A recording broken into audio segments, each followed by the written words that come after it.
요즘 일본에서 스가 총리의 지지율이 무섭게 떨어지고 있습니다. 일본 전역에서 실시된 전국 전화 여론조사 결과 스가 내각의 지지율은 50.3%로 한 달 전 70%에서 무려 12.7%나 급락했으며 지지하지 않는다의 비율도 32.8%로 13.6%나 증가했습니다. 또한 코일9 사태의 대응에 대해서 절반 이상이 잘못되었다라고 응답했는데 내각 지지율이 10% 이상 감소한 건 2017년 6월 아베 내각 10.5% 급락 이후 처음으로 일본 전국의 감염 확대에 대한 실망과 불안이 지지율 저하로 이어진 것으로 풀이됩니다. 감염 방지와 경제활동 중 어느 쪽을 우선시해야 하는가라는 질문에는 감염 방지를 선택한 국민들이 압도적으로 많았습니다.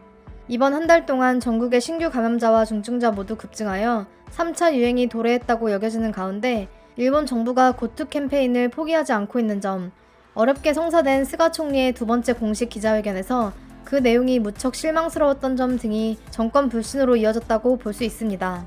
대다수의 일본 국민들은 스가 총리의 카리스마와 결단력이 부족해서 총리 그릇이 아니라는 부정적인 인식이 강했는데요. 그럼 이 기사에 달린 일본 반응을 자세히 살펴볼까요? 그 기자회견 말이야. 내 누익들조차 절망했다고. 내 누익 그만두고 싶다. 왠지 스가는 이미 한계가 느껴진다. 윗선의 명령은 신속하고 충실하게 실행. 국민에게는 자력갱생. 세금이나 보조는 거의 없다. 대신 휴대폰비 내려줄게. 한국인과 중국인은 사실상 검사 없이 매일 1만 명씩 유입. 그 기자회견은 대체 뭐냐? 이 영감님 아무것도 한 게 없어. 코일9 노가드의 결과가 이거구나. 기자회견을 그렇게 대본만 보면서 해버리면 본 사람들 전부 낙담하는 건 당연하지. 이 대머리는 이제 필요 없어. 아베로 되돌리자. 이 녀석 때문에 KDDI 주식이 내려가는 건 용서할 수 없어. 국민이 지지할 수 있는 일들을 전혀 하지 않으니 당연한 결과지. 고투 좀 고집 부리지 마라. 답이 없는 코일9 대응이니까 누가 해도 지지율 하락은 마찬가지야. 아바타 총리.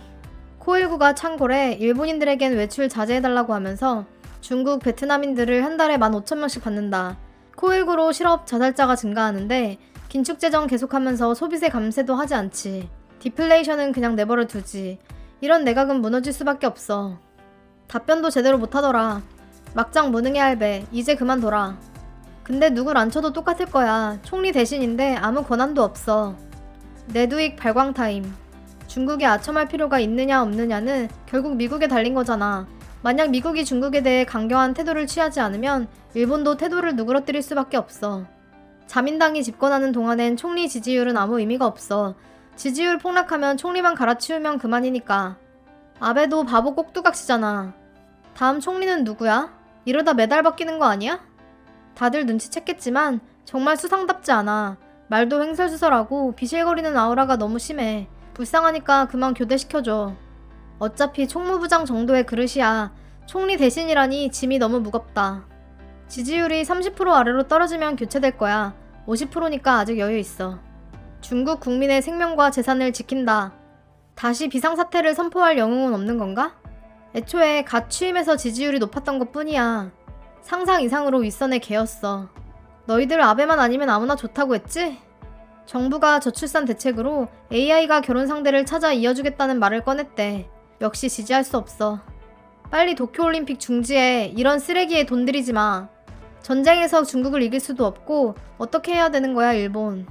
앞으로 1년을 버틸 수 있을까?